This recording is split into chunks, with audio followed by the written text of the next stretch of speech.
अस्सलाम वालेकुम। आज हम फार्माकोलॉजी का जो जितने भी चैप्टर है पेपर के हवाले से जो कि इम्पोर्टेंट है उसका हम एक ओवरव्यू पढ़ेंगे और जो भी चीज़ें इम्पोर्टेंट है सिर्फ वही डिस्कस करेंगे, ज़्यादा डिटेल में हम नहीं जाएंगे। जो मतलब पेपर में आ सकते हैं MCQs के हवाले से वो पढ़ेंगे। सबसे पहले डायरिया का इंट्रोडक्शन या डायरिया है क्या चीज़, तो इसमें लिखा हुआ है कि diarrhoea is still a killer of children under 5 years old. मतलब 5 साल के बच्चों के लिए ये अभी भी जानलेवा हो सकता है डायरिया जो है, मतलब इतनी ख़तरनाक चीज़ें। और नीचे आपको जो है पाकिस्तान का रेट बताया गया है, पाकिस्तान में कितना होता है, कितना मॉर्बिडिटी रेट है, कितने बच्चे इससे जो है वो मरते हैं। ये खैर इतना इंपॉर्टेंट नहीं है, लेकिन जस्ट एक दफ़ा पढ़ लें ताकि आप लोगों को पता हो, ठीक है। इसके अलावा डायरिया का जो मतलब करेक्टराइज है कि किसको कहते हैं हम, तो हम कहते हैं कि लूज़ वाटरी स्टूल है। मतलब ये एक वाटर जैसा स्टूल होता है, बिल्कुल लूज़ होता है, ठीक है। या बहुत ज़्यादा जब फ्रीक्वेंट बाउल मूवमेंट होता है, मतलब बहुत ज़्यादा बार बार बंदे को जो है मूवमेंट फील होती है, ठीक है, बाउल की, इसको हम डायरिया कह सकते हैं, ठीक है। डायरिया के जो है दो टाइप्स होते हैं, एक होता है एक्यूट डायरिया और दूसरा होता है क्रॉनिक डायरिया। एक्यूट डायरिया जो है ये फिजियोलॉजिकल हो सकता है, मतलब हमारे बॉडी के लिए अच्छा होता है, ज़्यादा ख़तरनाक नहीं है, ठीक है। और क्रॉनिक अगर ये हो जाए तो फिर ये पैथोलॉजिकल होता है, मतलब ज़्यादा ख़तरनाक होता है।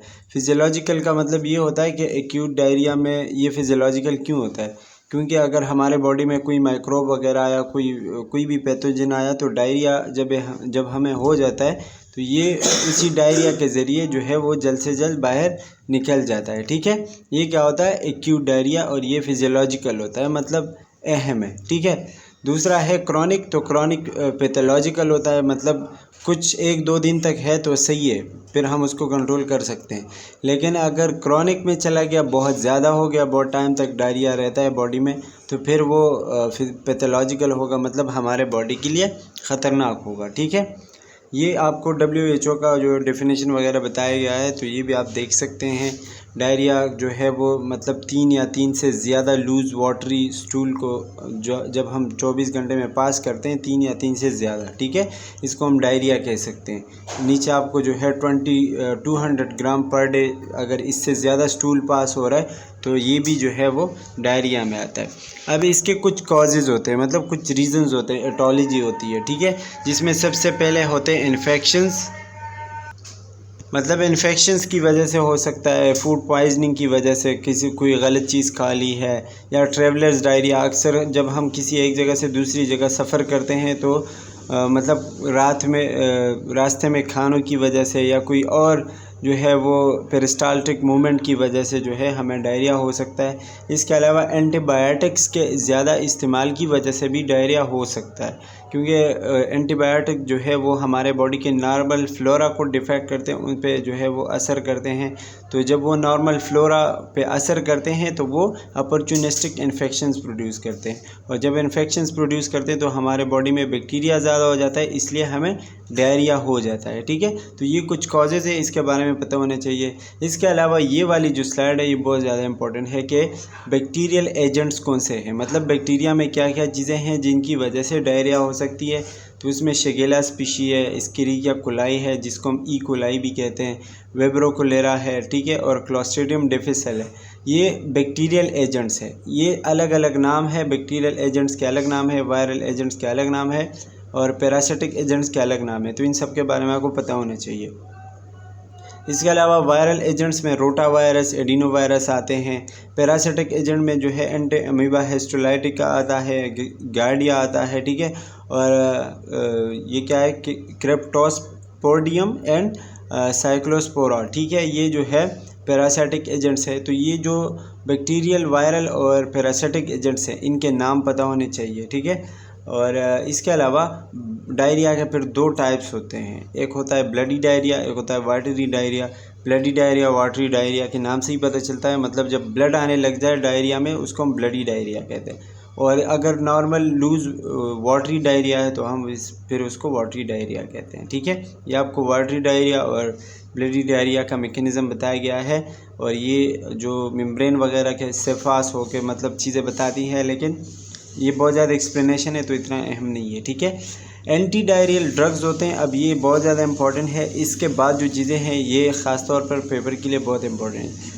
सबसे पहले तो हम कॉमन अप्रोच करते हैं, मतलब कॉमन अप्रोच का मतलब ये है कि आम तौर पर जब हम डायरिया के लिए कुछ चीज़ें इस्तेमाल करते हैं, डॉक्टर ने हमें नहीं बताई, फॉर एग्ज़ाम्पल किसी को डायरिया है तो हम वगैरह उसको ज़्यादा देते हैं, ORS देते हैं या फिर उसको कंट्रोल करने की कोशिश करते हैं, ठीक है। तो ये कॉमन अप्रोच है, मतलब आम तौर पर जो हम चीज़ें इस्तेमाल करते हैं, जिसमें क्या आता है कि आप उसको फ्लूइड वॉल्यूम दोगे, ठीक है, उसका फ्लूइड सही करोगे, पूरा करोगे, करेक्ट न्यूट्रिशन आप उसको डाइट दोगे, क्योंकि बॉडी को भी इलेक्ट्रोलाइट वगैरह की ज़रूरत होती है। डाइट नहीं दोगे तो इलेक्ट्रोलाइट बैलेंस नहीं होगा, ठीक है, इसलिए उसका डायरिया सही नहीं होगा, ठीक है।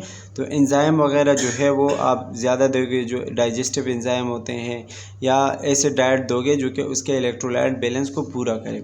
और इसके अलावा आप ड्रग्स दे सकते हो, मतलब मेडिसिन वगैरह दे सकते हो। तो मेडिसिन हम दो तरीके से देते हैं, एक होता है स्पेसिफिक, मतलब जिस माइक्रोब की वजह से डायरिया हुआ है उसी माइक्रोब के ख़िलाफ़ हम ड्रग देते हैं। जैसे मैंने बैक्टीरिया का बताया, वायरस का बताया, पैरासिटिक का बताया, ठीक है। तो आप बैक्टीरिया के ख़िलाफ़ ड्रग दोगे तो वो वायरस के ख़िलाफ़ काम नहीं करेगा, या वायरस के ख़िलाफ़ दोगे तो वो बैक्टीरिया के ख़िलाफ़ काम नहीं करेगा। तो ये स्पेसिफिक ड्रग्स होते हैं, मतलब हर चीज़ के लिए अलग अलग ड्रग्स, ठीक है। और दूसरा होता है नॉन स्पेसिफिक। नॉन स्पेसिफिक मतलब कि आप उसको किसी भी तरीके से दे दो वो काम करेगा, वो वायरस के ख़िलाफ़ भी काम करेगा, बैक्टीरिया के ख़िलाफ़ भी काम करेगा और पैरासिटिक के ख़िलाफ़ भी काम करेगा, ठीक है। सबसे पहले पढ़ते हैं स्पेसिफिक। स्पेसिफिक जो है उसमें अगर इन्फेक्शन है वेब्रा किलोरा की वजह से, वेब्रा किलोरा की वजह से आपको डायरिया हुआ है, तो उसमें आप टेट्रासाइक्लिन या जो है MDR जिसको हम नॉर्फ्लॉक्स के नाम से जानते हैं, ठीक है, कोट्रीमेज़ाज़ोल के नाम से, तो ये वेब्रा कोलेरा जो है, इस वेब्रा कोलेरा वाले इन्फेक्शन में आप ये ड्रग देते हो। स्पेशली आप टेट्रासाइक्लिन या याद रख लो, या फिर नॉर्फ्लॉक्स वगैरह याद रख लो। अगर शिगेला या ई कोलाई का इन्फेक्शन है तो आप उसमें सिप्रोफ्लॉक्सिसिन देते हो, या क्लोस्ट्रीडियम डिफिसिल का इन्फेक्शन है तो उसमें हम मेट्रोनिडाज़ोल देते हैं, MTZ या फिर वेंकोमाइसिन देते हैं, ठीक है। अमीबायासिस का इन्फेक्शन है तो उसमें भी हम मेट्रोनिडाज़ोल या टीनिडाज़ोल या वही सारी चीज़ें देते हैं। तो मतलब एक जैसे हैं, लेकिन वेब्रो कोलेरा के लिए क्या देते हैं ये पता होना चाहिए, शिगेला या ई कोलाई के लिए क्या देते हैं, क्लोस्ट्रीडियम डिफिसिल के लिए क्या देते हैं, और अमीबा के लिए क्या देते हैं, ये चीज़ें आपको पता होनी चाहिए। ये स्पेसिफिक है, मतलब अगर आपने शिगेला के लिए जो है मेट्रोनिडाज़ोल यूज़ किया तो वो काम नहीं करेगा, या जो है अमीबा के लिए सिप्रोफ्लॉक्सिसिन यूज़ किया तो काम नहीं करेगी। ये स्पेसिफिक होती है, हर चीज़ के लिए अपना अपना ड्रग होता है, ठीक है। अब इसके अलावा non specific anti diarrhoeal drugs हैं, मतलब ये वो चीज़ें हैं जो हर सिचुएशन में काम करेंगे। तो सबसे पहले हम इसमें क्या देते हैं, मतलब एब्जॉर्बेंट ड्रग देते हैं, ऐसी चीज़ें देते हैं जो वाटर को ज़्यादा एब्जॉर्ब करे, बल्क फॉर्म जैसे एस्पेगोल वगैरह होते हैं, ठीक है। तो वो क्या होता है, कंसिस्टेंसी को इंक्रीज़ करते हैं, मतलब हमारे GIT के जो लाइनिंग है उनके एब्जॉर्प्शन को इंक्रीज़ कर देते हैं, वाटर को जो है वो कम कर देते हैं, ठीक है, उसमें GIT में, तो इसीलिए डायरिया कम होता है। अब इसमें क्या क्या चीज़ें आती है, एस्पेगोल हस्क आता है, सीलियम आता है और मिथाइल सेलुलोज आता है। इन तीनों के नाम पता होने चाहिए, अगर पेपर में शायद आ जाए कि बल्क फॉर्मर इन तीनों में से कौन सा है, या आपको ड्रग्स दिए गए होंगे कि इसमें बल्क फॉर्मर कौन सा है, तो आपने या एस्पेगोल लगाना होगा, या सीलियम लगाना होगा, या मिथाइल सेलुलोज लगाना होगा। अगर आपको ये तीनों याद हो तो फिर आपको आसानी होगी कि इसमें बल्क फॉर्मर कौन सा है, ठीक है। नंबर 2 जो है एंटी सेक्रेटरी है। एंटी सेक्रेटरी मतलब ऐसे हम ड्रग्स देते हैं जिसमें वाटर जो है वो ज़्यादा सीक्रेट ना हो ताकि डायरिया कंट्रोल हो सके, ठीक है, या कुछ ऐसी जो जिन चीज़ों की वजह से एंजाइम मुख्तलिफ़ किस्म की होती है जिनकी वजह से डायरिया होता है, ठीक है, या कॉक्स एंजाइम होता है। कॉक्स एंजाइम जो है ये हमारे मेटाबॉलिज्म रेट को जो है इंक्रीज़ करता है, ठीक है, और वाटर सिक्रीशन को इंक्रीज़ करता है। तो इसीलिए हम उसके ख़िलाफ़ ऐसे ड्रग्स देते हैं ताकि ये कॉक्स एंजाइम को हम क्या करें, इनहिबिट करें, मना करें। तो उसमें क्या आता है, सल्फासेलाज़ीन आता है और मेसालाज़ीन आता है, ठीक है। ये इसके बारे में पता होना चाहिए, 2 ड्रग्स हैं एंटी सेक्रेटरी। इसके अलावा जो है anti motility drugs. Anti motility drugs वो ड्रग्स होते हैं जो हमारे GIT के मोशन को कंट्रोल करता है, जैसे ओपॉइड्स वगैरह। ओपॉइड स्पेशली हम नशे के लिए इस्तेमाल करते हैं, लेकिन ये भी हम उसी में देते हैं ताकि जो हमारा GIT है उसको एक नशे के स्टेज में लेके जाए ताकि वो थोड़ा आराम में हो, थोड़ा कंट्रोल में आए और उसका जो पेरिस्टाल्टिक मूवमेंट होता है वो डिक्रीज़ हो जाए, ठीक है। और जो इंटेस्टाइन का ट्रांजिशन टाइम होता है, मतलब जितने टाइम में वो स्टूल प्रोड्यूस करता है और जितना वो बार बार डायरिया प्रोड्यूस करता है, ठीक है, तो उस टाइम को हम जो है वो कम करें, मतलब उसमें टाइम जो है वो कम लगे, ठीक है। इसके अलावा पेरिस्टाल्टिक मूवमेंट को हम कम करें। इसमें कौन कौन सी चीज़ें आती हैं? कोडीन आता है, लेप्रोमाइड आता है और डाइफेनॉक्सिलेट आता है। इसके बारे में पता होना चाहिए। ये तीनों ड्रग्स एंटी मोर्टेलिटी ड्रग्स हैं। ओपॉइड में शायद पूछा जा सकता है कि ओपॉइड इसमें से कौन सा है, तो आपको कोडीन पता होना चाहिए, लेप्रोमाइड पता, डाइफेनॉक्सिलेट है इसके बारे में पता होना चाहिए। So that's all about the diarrhoea. अब बढ़ते हैं टू और नेक्स्ट टॉपिक। अच्छा जी, दूसरा स्लाइड है हमारा पेप्टिक अल्सर, या पेप्टिक अल्सर में हम कौन कौन से मेडिसिन देते हैं। सबसे पहले तो आपको पता होना चाहिए दो चीज़ों के बारे में, वो एक है एग्रेसिव फैक्टर और दूसरा है डिफेंसिव फैक्टर। एग्रेसिव फैक्टर वो चीज़ें होती हैं जो पेप्टिक अल्सर प्रोड्यूस करते हैं, ठीक है, जिसकी वजह से ज़ख़म होता है। और डिफेंसिव फैक्टर वो होते हैं जो हमें इन चीज़ों से बचाते हैं, मतलब जैसे कि HCl है, ठीक है, या फिर एसिड वगैरह होते हैं या पेप्सिन होते हैं, तो ये पेप्टिक अल्सर प्रोड्यूस करते हैं, एग्रेसिव फैक्टर है। और डिफेंसिव फैक्टर जो हमें उन चीज़ों से बचाते हैं, जैसे कि हमारा म्यूकस मेम्ब्रेन या HCO3 बाइकार्बोनेट वगैरह, ठीक है, ये क्या चीज़ें हैं? डिफेंसिव फैक्टर है। तो इन तीनों के बारे में, दो चीज़ों के बारे में आपको पता होना चाहिए। इसके अलावा जो हमारे स्टमक के सेल्स है, जैसे कि पैराइटल सेल जो है क्या काम करते हैं? HCl वगैरह रिलीज़ करते हैं, ठीक है। चीफ सेल्स क्या काम करते हैं? पेप्सिनोजेन रिलीज़ करते हैं। और G सेल्स गैस्ट्रिन वगैरह रिलीज़ करते हैं, ठीक है। म्यूकोजल सेल क्या काम करते हैं? म्यूकस रिलीज़ करते हैं।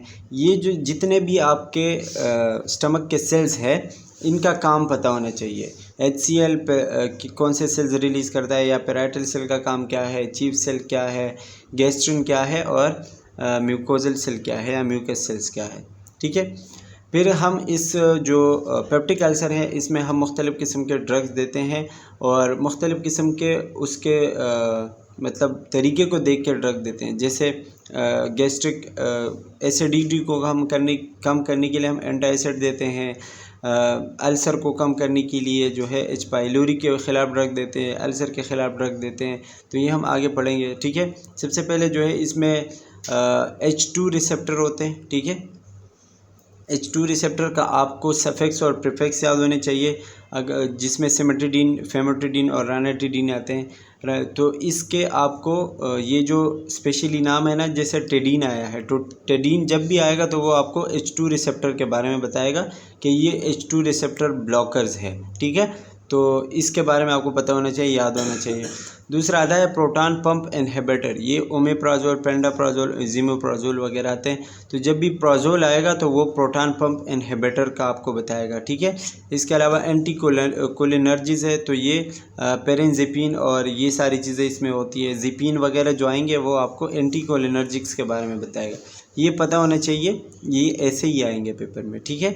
इसके अलावा प्रोस्टाग्लैंडिन एनालॉग जो है, तो वो मीज़ोप्रोस्टोल और ये सारी चीज़ें होती हैं।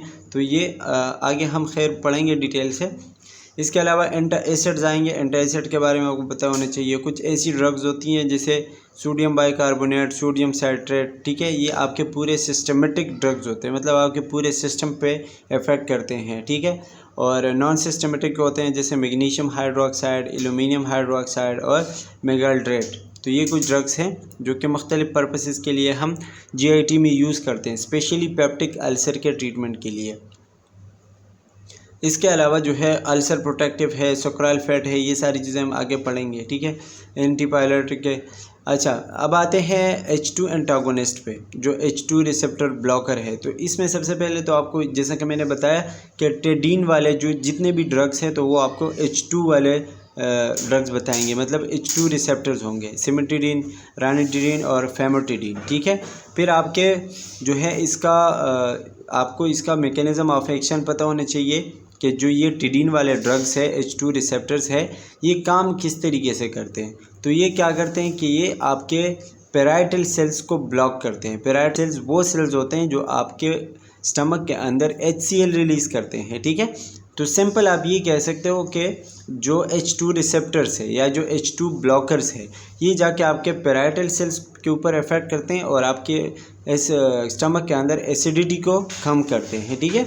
नीचे लिखा हुआ भी है कि एसिड सिक्रीशन को कम करता है, गैस्ट्रिन वगैरह को कम करता है। अच्छा, यूजेस आप कब कब कर सकते हो ये तो आपको बताया गया है कि जब भी आपको गैस्ट्रिक या ड्यूडिनल अल्सर होता है, ठीक है, तो वो 70 to 90% ये ठीक कर देता है तकरीबन 8 वीक्स के अंदर। गैस्ट्रिक अल्सर होता है उसमें यूज़ कर सकते हो, या NSAIDs मतलब मुख्तलिफ ड्रग्स की वजह से आपको अल्सर होता है ना, तो बात जो है वो अल्सर पे ही आके ख़त्म होती है। मतलब सिंपल आप इसको अल्सर में यूज़ कर सकते हो, या गर्ड जो आपने पढ़ा होगा AHN में, ठीक है, तो उसमें आप ये यूज़ कर सकते हो। अच्छा, इसमें जो मोस्ट इम्पॉर्टेंट है दैट इज़ एडवर्स इफ़ेक्ट। इसका एडवर्स इफ़ेक्ट क्या है H2 का? तो इसमें आपको हेडेक आता है, डिजीनेस, बाउल अपसेट या ड्राई माउथ वगैरह होता है। अच्छा, अब इसमें जो है आपसे ना मतलब ऐसे सिनेरियो बेस्ड क्वेश्चंस भी पूछे जा सकते हैं। जैसे अगर कोई मरीज़ है, डॉक्टर के पास गया, उसने जो है उसको मतलब कोई ड्रग्स दे दी हैं और उसका साइड इफ़ेक्ट उसको आया कि उसके आंखें खुश्क हो रही है या उसका मुंह खुश्क हो रहा है, ड्राई हो रहा है, ठीक है। तो आपसे ये पूछा जा सकता है कि आप ये बताएं कि अगर किसी पेशेंट पे ऐसे अलामात आ रहे हैं आफ्टर टेकिंग द ड्रग, ठीक है, तो फिर आप बताएं कि डॉक्टर ने उसको कौन सा ड्रग दिया है। तो ये आपको साइड इफ़ेक्ट पता होने चाहिए कि ड्राई माउथ जो है वो H2 का साइड इफ़ेक्ट है, तो मतलब डॉक्टर ने उसको H2 ब्लॉकर्स दिए, इसीलिए उसका माउथ और आइज़ वगैरह जो है वो ड्राई हो रहे हैं। तो ये चीज़ें पता होनी चाहिए। इसके अलावा अगर उसको नींद नहीं आ रही, रेस्टलेसनेस हो रही है, कन्फ्यूजन हो रही है, ठीक है, तो ये चीज़ें। इसके अलावा इसमें जो मोस्ट इम्पॉर्टेंट है दैट इज़ सिमेटिडीन। सिमेटिडीन जो है वो उसका एंटी एंड्रोजेनिक एक्शन है। एंटी एंड्रोजेनिक का मतलब कि मतलब ये मेल में ना थोड़े फीमेल वाले कैरेक्टर्स प्रोड्यूस करते हैं, जैसे गायनेकोमेस्टिया वगैरह, मतलब ये कि मेल में ब्रेस्ट फॉर्मेशन करवाता है। तो ये सिमेटिडीन का साइड इफ़ेक्ट है। H2 के स्पेशली जो साइड इफ़ेक्ट्स हैं ना बहुत इंपॉर्टेंट है, याद रखिएगा। इसके अलावा ये ड्रग ड्रग इंटरेक्शन मतलब जब आप इसके साथ कोई दूसरा ड्रग देते हो तो क्या होता है, ठीक है।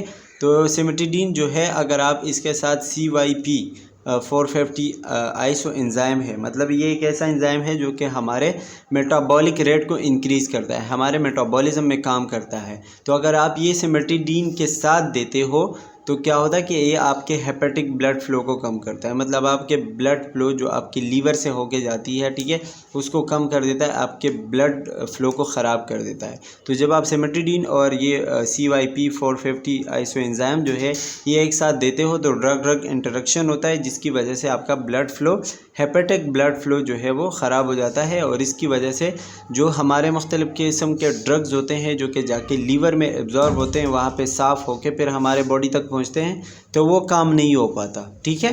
तो इसमें ये बात याद रखना है कि सिमेटिडीन के साथ आप कौन सा ड्रग नहीं दे सकते। अच्छा जी, इसके अलावा प्रोटॉन पंप इनहिबिटर है। प्रोटॉन पंप इनहिबिटर जो है ये भी आपके अल्सर में काम करते हैं, एंटी अल्सर है, ठीक है, एंटी अल्सर थेरेपी है, और ये भी एसिडिक एनवायरनमेंट में काम करते हैं। मतलब इसके हवाले से एक बात याद रखिएगा कि जो प्रोटॉन पंप इनहिबिटर है ये एसिडिक एनवायरनमेंट में काम करते हैं, मतलब जब इसका pH ना 4 से कम हो, ठीक है, तो उसी सिचुएशन में ये ज़्यादा काम करेंगे।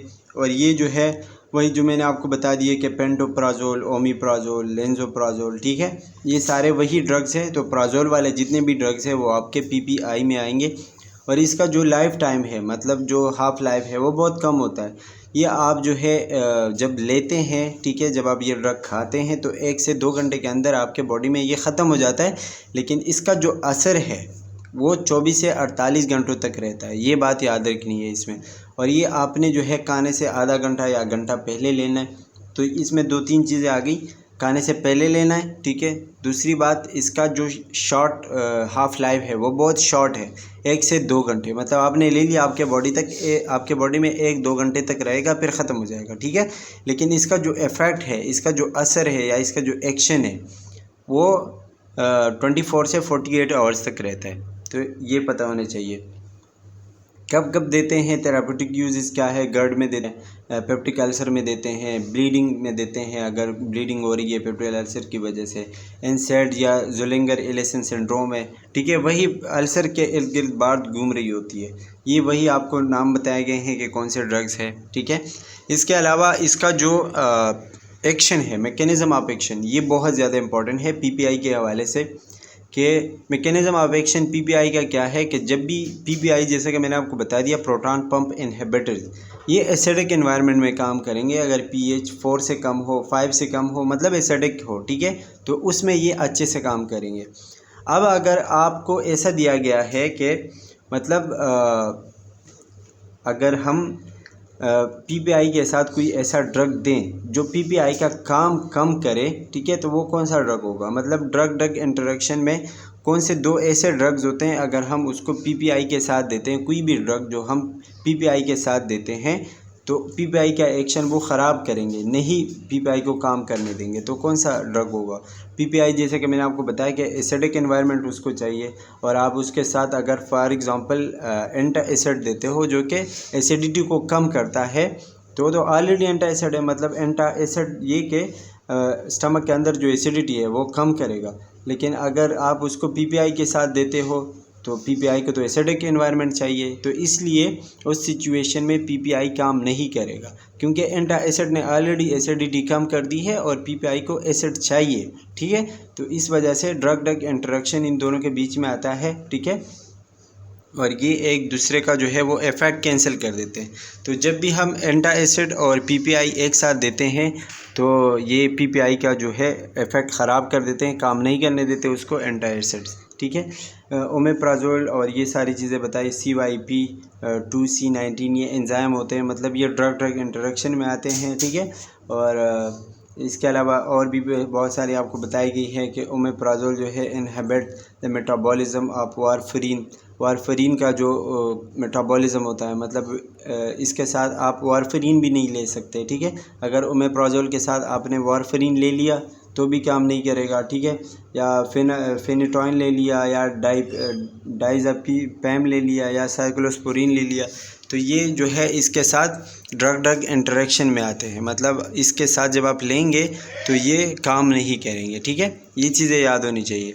इसके अलावा इसके जो एडवर्स इफ़ेक्ट होते हैं, एडवर्स इफ़ेक्ट में वही nausea, loose stool, headache, abdominal pain, constipation और ये सारी चीज़ें आती हैं। इसके अलावा गायनेकोमेस्टिया और इरेक्टाइल डिसफंक्शन, ये दोनों भी पता होनी चाहिए कि पीपीआई की वजह से ये दो चीज़ें भी हो सकती है, इरेक्टाइल डिसफंक्शन एंड गायनेकोमेस्टिया। अच्छा, इसके अलावा मेस्कोरेनिक एंटागोनिस्ट है। मेस्कोरेनिक एंटागोनिस्ट क्या करते हैं, block the M1 class receptor, ये भी एसिडिटी को कम करते हैं। M1 क्लास जो है रिसेप्टर, वो रिसेप्टर होते हैं जो स्पेशली आपके पैराइटल सेल्स के आसपास मौजूद होते हैं और HCl रिलीज़ करते हैं, ठीक है। तो ये क्या करते हैं, एसिड प्रोडक्शन को कम करते हैं। और इसके अलावा इसमें जो ड्रग्स आते हैं वो है पेरिंजिपिन और टेलेंजिपिन, ये पता होनी चाहिए कि ये मेस्कोरेनिक एंटागोनिस्ट में आते हैं, और ये वही के मील की वजह से, मतलब जब हम खाना खाते हैं और उसकी वजह से HCl की प्रोडक्शन ज़्यादा होती है, ठीक है, तो ये फिर हम जब मेस्कोरेनिक एंटागोनिस्ट लेते हैं तो उसी HCl की प्रोडक्शन को ये कम कर देती है। तो ये मतलब ज़्यादा लोग नहीं लेते, फर्स्ट चॉइस नहीं होता लोगों का, लेकिन एक ड्रग है तो अब पेप्टिक अल्सर में भी यूज़ होता है, तो पता होना चाहिए। अच्छा जी, इसके अलावा प्रोस्टाग्लैंडिन एनालॉग मीज़ोप्रोस्टोल, ये भी वही है कि एसिड सिक्रीशन को कम कर देते हैं, कब कब लेना चाहिए, कितना लेना चाहिए, डोजेज़ वगैरह बताए गए हैं, ठीक है। इसके अलावा एडवर्स इफ़ेक्ट बताए गए हैं, डायरिया है, एब्डोमिनल क्रैम्प है, यूट्राइन ब्लीडिंग है। इसके अलावा ये एबॉर्शन करवा सकते हैं, इसमें बहुत इंपॉर्टेंट है। प्रोस्टाग्लैंडिन एनालॉग जो होते हैं ये क्या काम करते हैं, एबॉर्शन करवाते हैं, मतलब ये कि आप इसको किसी फीमेल प्रेग्नेंट फ़ीमेल को नहीं दे सकते जो कि प्रेग्नेंट है, क्योंकि अगर वो ये प्रोस्टाग्लैंडिन्स वगैरह लेंगे, प्रोस्टाग्लैंडिन एनालॉग्स, तो उसका साइड इफ़ेक्ट ये है कि ये एबॉर्शन करवाते हैं, मतलब उसका जो बच्चा होगा उसको ख़राब कर देंगे, ज़ाया कर देंगे। ये बहुत इंपॉर्टेंट है कॉन्ट्राइंडिकेशन के हवाले से प्रोस्टाग्लैंडिन के, कि इसका कॉन्ट्राइंडिकेशन क्या है, दैट इज़ प्रेगनेंसी। प्रेगनेंसी में क्या करते हैं, एबॉर्शन करवाते हैं। इसके अलावा एंटासिड्स का तो मैंने आपको बता दिया कि एसिडिटी को न्यूट्रलाइज़ करना है, ख़त्म करना है, कम करना है, ठीक है। ये जो है पेप्सिन जिसकी वजह से एसिड प्रोड्यूस होते हैं उनके प्रोडक्शन को कम करते हैं, ठीक है। और पेप्सिन जो है वो मतलब एसिडिक पीएच में काम करते हैं जिसकी वजह से वो एसिडिटी बढ़ाते हैं, तो ये पता होना चाहिए। सिस्टमिक एंटासिड्स होते हैं, कुछ सिस्टमिक एंटासिड में क्या क्या आते हैं ये पता होना चाहिए। सोडियम बाइकार्बोनेट है, ठीक है, जो कि रिबाउंड एसिडिटी में या सोडियम ओवरलोड वगैरह में काम करते हैं। अच्छा, इसमें नॉन सिस्टमिक में जो है दो चीज़ें आती हैं और ये इंपॉर्टेंट है, शायद इससे एमसीक्यूज़ भी आ जाए कि एडवर्स इफेक्ट जो है दो चीज़ें इसमें होती हैं, मैग्नीशियम हाइड्रोक्साइड और एल्यूमिनियम हाइड्रोक्साइड। इसके आपको एडवर्स इफेक्ट पता होने चाहिए। ये नॉन सिस्टमेटिक एंटासिड है, ठीक है। एडवर्स इफेक्ट मैग्नीशियम हाइड्रोक्साइड का क्या होगा, कॉन्स्टिपेशन होगा। मतलब जब आप मैग्नीशियम हाइड्रोक्साइड लेते हैं तो आपको कॉन्स्टिपेशन हो सकता है, नीचे बताया भी गया है, ठीक है। और मैग्नीशियम अगर लेते हैं एल्यूमिनियम हाइड्रोक्साइड तो एल्यूमिनियम हाइड्रोक्साइड की वजह से आपको कॉन्स्टिपेशन हो सकता है और मैग्नीशियम हाइड्रोक्साइड की वजह से आपको डायरिया हो सकता है, ठीक है। तो ये आप याद रखें कि एल्यूमिनियम एंटासिड की वजह से कॉन्स्टिपेशन होगा, मैग्नीशियम की वजह से डायरिया होगा। मतलब ये इसके एक साइड इफ़ेक्ट है। अच्छा जी, इसके अलावा सक्राल फैट है, तो सक्राल फैट का भी मैंने आपको बता दिया कि ये भी एसिडिक पीएच में काम करते हैं, ठीक है। इसके साथ भी अगर आप कोई ऐसा ड्रग देंगे जो कि एसिडिटी को कम करने के लिए यूज़ होती है तो काम नहीं करेंगे क्योंकि इसका इफ़ेक्ट ख़त्म करेंगे, ठीक है। कोलाइडल बिस्मिथ सबस्ट्रेट है, तो ये भी वही ड्रग है कि मैकेनिज्म ऑफ एक्शन क्या है कि ग्लाइकोप्रोटीन वगैरह जो है मतलब एक कोटेड टेबलेट है, ठीक है ये। और ये क्या करते हैं कि सिक्रीशन ऑफ म्यूकस जो है वो इंक्रीज़ कर देते हैं। इसके अलावा जो HCl का इफ़ेक्ट होता है वो म्यूकस पे ज़्यादा नहीं होता और अल्सर जो है इसकी वजह से कम होता है। तो जो CBS है, कोलाइडल बिस्मिथ सबस्ट्रेट, ये क्या करते हैं, म्यूकस सिक्रीशन को इंक्रीज़ कर देते हैं जिसकी वजह से HCl का इतना इफ़ेक्ट नहीं होता। और इसके अलावा eradication of H. Pylori, H. Pylori जो हमारे बॉडी के अंदर मतलब मुख्तलिफ़ किस्म के बैक्टीरिया होते हैं, ठीक है, जो हमें H. पाइलोरी करवाते हैं, ठीक है, पेप्टिक अल्सर वगैरह करवाते हैं। सबसे पहले तो आपको ये पता होना चाहिए कि हमारे बॉडी में अगर HCl है तो उसके बावजूद भी H. पाइलोरी वहाँ पे कैसे जो है वो रहता है। तो ये एक एंजाइम होता है यूरानेज एंजाइम, ठीक है। यूरानेज एंजाइम क्या करते हैं कि आपके H. पाइलोरी जो है, जो माइक्रोब्स हैं उनको प्रोटेक्ट करता है जिसकी वजह से वो उनको मौका मिल जाते हैं, अपॉर्चुनिस्टिक बन जाते हैं और पेप्टिक अल्सर वगैरह करवाते हैं, ठीक है। ये ओरल या फीकल रूट के ज़रिए ट्रांसमिट भी होता है, मतलब एक से दूसरे बंदे को जो है वो ट्रांसफ़र होते हैं, ठीक है। और यूरिएज जो एंजाइम का मैंने आपको बता दिया, ठीक है, उसकी वजह से ये मतलब क्या होता है कि H. पाइलोरी जो है वो सेफ़ रहते हैं हमारे स्टमक के अंदर और हमें जो H. पाइलोरी का मसला होता है वो क्रिएट करते हैं। So I hope it's clear about the peptic ulcer and that's